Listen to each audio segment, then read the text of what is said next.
ಎಲ್ಲರಿಗೂ ನಮಸ್ಕಾರ. ಮೊದಲನೇದಾಗಿ ನನ್ನ ತಂದೆ ತಾಯಿಗೆ, ತಾತಂಗೆ ಹಾಗೂ ನನ್ನ ಕುಮಾರನಿಗೆ ಮತ್ತು ನಾಡಿನ ಜನತೆಗೆ ಹಾಗೂ ಎಲ್ಲ ನನ್ನ ಕಾರ್ಯಕರ್ತರಿಗೆ ಕ್ಷಮಾಪಣೆ ಕೇಳ್ತಾ, ನಾನು ಫಾರಿನಲ್ಲಿ ಎಲ್ಲಿದ್ದೀನಿ ಅಂತ ಸರಿಯಾಗಿ ಮಾಹಿತಿ ಕೊಡದೇ ಇರೋದಕ್ಕೆ ಇವತ್ತು ಮಾಹಿತಿ ಕೊಡೋದಕ್ಕೆ ಬಂದಿದ್ದೀನಿ. ಏನು 26ನೇ ತಾರೀಕು ಚುನಾವಣೆ ನಡೀತು. 26ನೇ ತಾರೀಕು ಚುನಾವಣೆ ನಡೆದಂಥ ಸಂದರ್ಭದಲ್ಲಿ ಅವತ್ತು ನನ್ನ ಮೇಲೆ ಯಾವುದೇ ರೀತಿ ಒಂದು ಪ್ರಕರಣ ಆಗಲಿ, ಯಾವುದೇ ಒಂದು ಕೇಸ್ ಆಗಲಿ ಏನೂ ಇರಲಿಲ್ಲ. SITನೂ ಕೂಡ ರಚನೆ ಆಗಿರಲಿಲ್ಲ. ಈ 26ನೇ ತಾರೀಕು ನಾನು ಫಾರಿನ್ಗೆ ಹೋಗೋದು ಕೂಡ ಇದು ಮುಂಚೆನೇ ಪ್ರೀ ಪ್ಲಾನ್ ಆಗಿತ್ತು. ಹಾಗಾಗಿ ನಾನು ಫಾರಿನ್ಗೆ ಹೊರಟಾದ ಮೇಲೆ 3-4 ದಿನದ ನಂತರ ನಾನು ಯೂಟ್ಯೂಬ್ ನೋಡುವಂಥ ಸಂದರ್ಭದಲ್ಲಿ, ನ್ಯೂಸ್ ಚಾನೆಲ್ ನೋಡುವಂಥ ಸಂದರ್ಭದಲ್ಲಿ ನನಗೆ ಈ ಮಾಹಿತಿ ದೊರಕುವಂಥ ಕೆಲಸ ಆಯಿತು.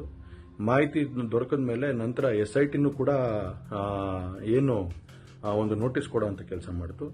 ಆ SIT ನೋಟಿಸ್ಗೂ ಕೂಡ ನಾನು ಎಕ್ಸ್ ಖಾತೆ ಮುಖಾಂತರ ಮತ್ತು ನನ್ನ ಲಾಯರ್ ಮುಖಾಂತರ ನಾನು 7 ದಿನ ಸಮಯ ಅವಕಾಶ ಕೇಳಿದ್ದೆ.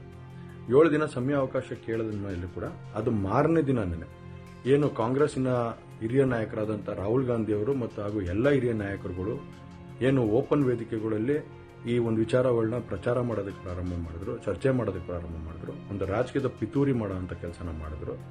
ಇದೆಲ್ಲ ನೋಡಿದಂಥ ಸಂದರ್ಭದಲ್ಲಿ ನಾನು ಡಿಪ್ರೆಷನ್ಗೆ ಹೋಗುವಂಥ ಕೆಲಸ ಆಯಿತು, ಐಸೋಲೇಷನ್ಗೆ ಹೋಗುವಂಥ ಕೆಲಸ ಮಾಡಿಕೊಂಡೆ.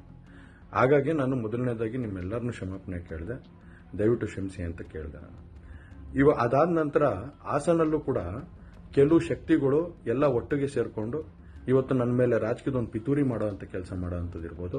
ರಾಜಕೀಯವಾಗಿ ನಾನು ಏನು ಬೆಳೀತಾ ಇದ್ದೀನಿ, ನನ್ನ ಕುಗ್ಗಿಸ್ಬೇಕು ಅನ್ನೋ ಒಂದು ರೀತಿಯಲ್ಲಿ ಇವತ್ತು ಏನೇನೋ ಒಂದು ಪ್ರಕರಣಗಳಲ್ಲಿ ಅವರು ಎಲ್ಲರೂ ಕೂಡ ಒಂದು ಭಾಗಿಯಾಗುವಂಥ ಕೆಲಸಗಳನ್ನ ಮಾಡಿಕೊಂಡ್ರು. ಹಾಗಾಗಿ ಇವನ್ನೆಲ್ಲ ನೋಡಿದಂಥ ಸಂದರ್ಭದಲ್ಲಿ ಇದ್ದಿದ್ದು ಇನ್ನೂ ಒಂದು ಆಘಾತ ಆಗೋಂಥ ಕೆಲಸ ಆಗಿ ನಾನೇ ಒಂಚೂರು ದೂರ ಇದ್ದೆ. ಹಾಗಾಗಿ ಯಾರು ಕೂಡ ಇದ್ರ ಬಗ್ಗೆ ತಪ್ಪು ತಿಳಿಯೋದು ಬೇಡ. ನಾನೇ ಖುದ್ದಾಗಿ ಶುಕ್ರವಾರ ಏನು 31ನೇ ತಾರೀಕು 10 ಗಂಟೆಗೆ SIT ಮುಖಾಂತರ SIT ಮುಂದೆ ಬಂದು ನಾನು ಸಂಪೂರ್ಣ ಈ ಇನ್ವೆಸ್ಟಿಗೇಷನ್ಗೆ ಸಹಕಾರ ಕೊಡೋ ಮುಖಾಂತರ ನಾನು ಇದಕ್ಕೆ ಸರಿಯಾದ ರೀತಿಯಲ್ಲಿ ಉತ್ತರ ಕೊಡುವಂಥ ಕೆಲಸನ ಮಾಡ್ತೀನಿ. ಹಾಗೆ ನ್ಯಾಯಾಲಯದ ಮೇಲೆ ನನಗೆ ನಂಬಿಕೆ ಇದೆ. ಖಂಡಿತವಾಗ್ಲೂ ಕೂಡ ನಾನು ಈ ಒಂದು ಏನು ಸುಳ್ಳಿನ ಪ್ರಕರಣಗಳಿದಾವೆ, ಈ ಸುಳ್ಳು ಪ್ರಕರಣದಿಂದ ಆಚೆ ಬರೋಂಥ ಕೆಲಸನ ನ್ಯಾಯಾಲಯದ ಮುಖಾಂತರನೇ ಮಾಡ್ಕೋತೀನಿ ಅನ್ನೋ ಒಂದು ನಂಬಿಕೆ ನನ್ನಲ್ಲಿ ಏನಿದೆ. ಹಾಗೂ ದೇವರ ಆಶೀರ್ವಾದ ಮತ್ತು ಜನರ ಆಶೀರ್ವಾದ, ನನ್ನ ಕುಟುಂಬದ ಆಶೀರ್ವಾದ ನನ್ನ ಮೇಲೆ ಇರಲಿ. ಖಂಡಿತವಾಗ್ಲೂ ನಾನು ಈ 31ನೇ ತಾರೀಕು ಶುಕ್ರವಾರ ನಾನು SIT ಮುಂದೆ ಬರ್ತೀನಿ. ಬಂದ ನಂತರ ನಾನು ಇದಕ್ಕೆಲ್ಲದಕ್ಕೂ ಕೂಡ ಇದಕ್ಕೆ ತಲೆ ಎಳೆಯುವಂಥ ಕೆಲಸನ ಮಾಡ್ತೀನಿ. ನನ್ನ ಮೇಲೆ ನಂಬಿಕೆ ಇರಲಿ ಅಂತ ಹೇಳಿ ನಿಮ್ನೆಲ್ಲರನ್ನೂ ಕೋರ್ತಾ ನಾನು ಧನ್ಯವಾದ ಹೇಳಕ್ಕೆ ಇಷ್ಟಪಡ್ತೀನಿ. ಧನ್ಯವಾದ. Subscribe to our YouTube channel. Don't forget to like our videos and hit the bell icon to stay updated with the latest.